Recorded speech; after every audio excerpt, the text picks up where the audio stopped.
You ever have one of those days where you're just minding your own business, sipping coffee on your porch, and suddenly you're staring down the barrel of a rifle because you wouldn't sign some stupid neighborhood contract?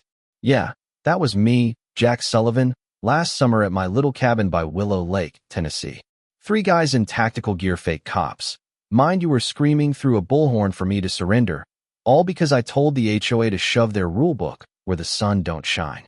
I'm a retired cop, spent 20 years teaching tactical units how to handle real threats, so I knew these clowns weren't legit the second I saw their mismatched badges.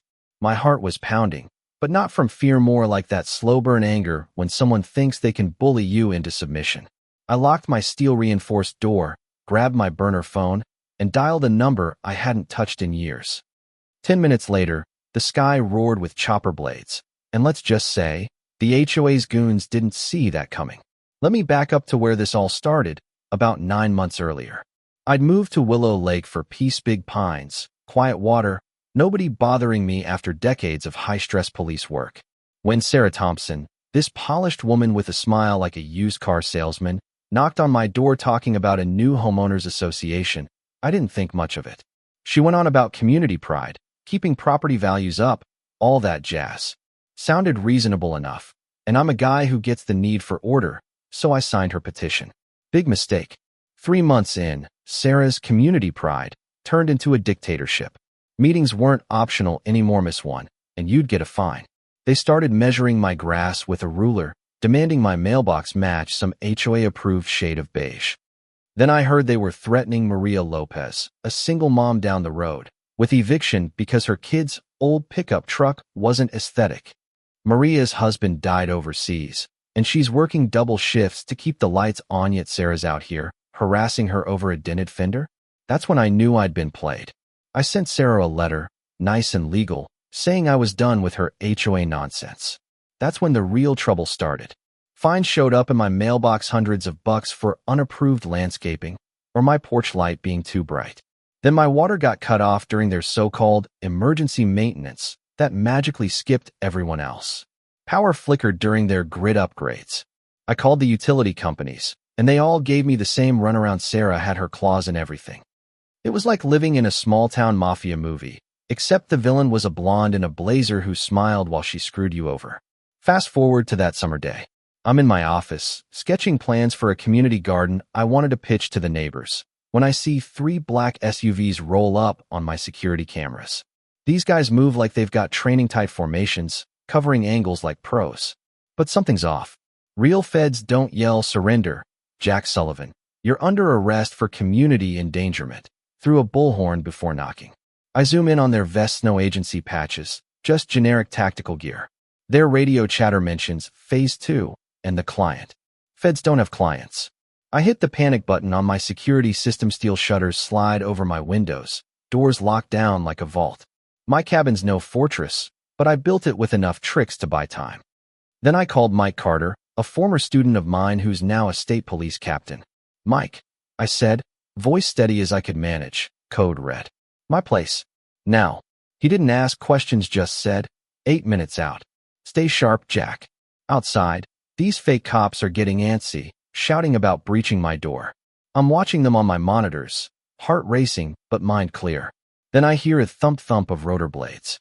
A state police chopper crests the hill, and before those goons can blink, Mike's team fast ropes down like something out of a Hollywood blockbuster.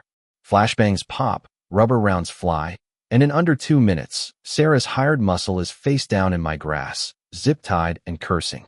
Mike walks up, all business, but I catch the smirk in his eyes. Jack, you got a knack for picking fights with the wrong people. I laugh, tension bleeding out, and say, they picked me, kid. But then Sarah herself rolls up in a shiny SUV, cool as ice, like she's here to negotiate a bake sale. Gentlemen, this is a misunderstanding, she says, voice dripping with fake concern. Jack's been threatening our community's safety. She's already live streaming on her phone, spinning a story about me being some unhinged loner. Mike's not buying it. He steps forward, badge gleaming, and says, ma'am, impersonating federal officers is a felony. Care to explain why your guys are carrying Blackthorn security gear? Sarah's smile twitches, just for a second, and I know we've got her rattled. That's when things get wilder. A woman in a black sedan pulls up Agent Lisa Harper, FBI. She flashes her badge, looks me dead in the eye, and says, "Mr. Sullivan, you just blew open a case we've been working for 18 months. Turns out, Sarah's HOA isn't just a power trip, it's a front for Blackthorn Security, a private contractor testing ways to control entire communities. They're using HOAs to experiment with surveillance, intimidation, even psychological manipulation, all to pitch themselves as the future of law enforcement." Lisa lays out photos and documents on my kitchen table, bank transfers, encrypted emails, a whole network of local officials in Sarah's pocket. Turns out, Maria Lopez's brother, Carlos, has been digging into Blackthorn ever since their faulty gear got him injured in the service. He's there too, sharing intel from military contacts about Blackthorn's stockpiled weapons. Then my neighbor, Tim Walsh, a quiet guy I thought was just a retired mechanic, admits he's an undercover reporter for the Nashville Times. He's got months of dirt on Sarah, how she's bought off the local sheriff, the school board, even the pastor at Willow Lake Church. But the real gut punch comes from Ginny Carterno, relation to my Kia librarian, who's been dodging Sarah's pressure to censor disruptive books. She shows up with a USB drive full of Blackthorn's plans for a fake terrorist attack in Memphis, designed to scare folks into begging for private security. Sarah's endgame? Convince the country that cops and feds can't keep us safe, so Blackthorn can step in with their own private army. Sarah makes one last play that night, going live on every platform, painting me as a crazed ex-cop plotting against the community. "Jack Sullivan's a danger to us all," she says, voice quivering like she's auditioning for an Oscar. But she slips up, mentioning a data release if she goes down. That's the clue. Lisa needs to trace Blackthorn's servers. While Sarah's grandstanding, Tim's uploading her own email spoof of her payoffs and plans to every news outlet he knows. Carlos's contacts freeze Blackthorn's contracts, and Ginny's rallying neighbors to flood social media with the truth. By dawn, Lisa's coordinating with feds across 6 states. At 6 a.m., they hit Blackthorn's compounds: Memphis, Atlanta, Denver, you name it.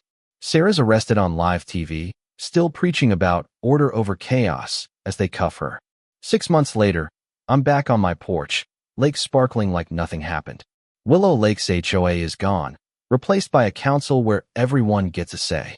Blackthorn's done raids turned up enough evidence to bury them for good. I testified in D.C., told Congress how a regular guy like me ended up fighting a shadow army. They're calling us the Willow Lake Resistance now, which sounds fancier than it felt. But here's the thing: Sarah's final words keep rattling around in my head. Freedom's just chaos waiting to happen. Part of me wonders if she's right, if people crave control when things get scary. Then I look at my neighbors Maria, Tim, Jenny, all of us who stood up, and I think, nah, we're stronger than that. Have you ever had to stare down someone who thought they could bully you into silence? Maybe an HOA, a boss, or some local big shot. Drop a comment, tell me your story. Did you fight back, or did you have to play it smart and wait? Hit that like button if you think regular folks can still take on the big dogs, and subscribe for more stories where the little guy wins. This is Jack Sullivan, signing off from Willow Lake, where we learned freedom's worth fighting for.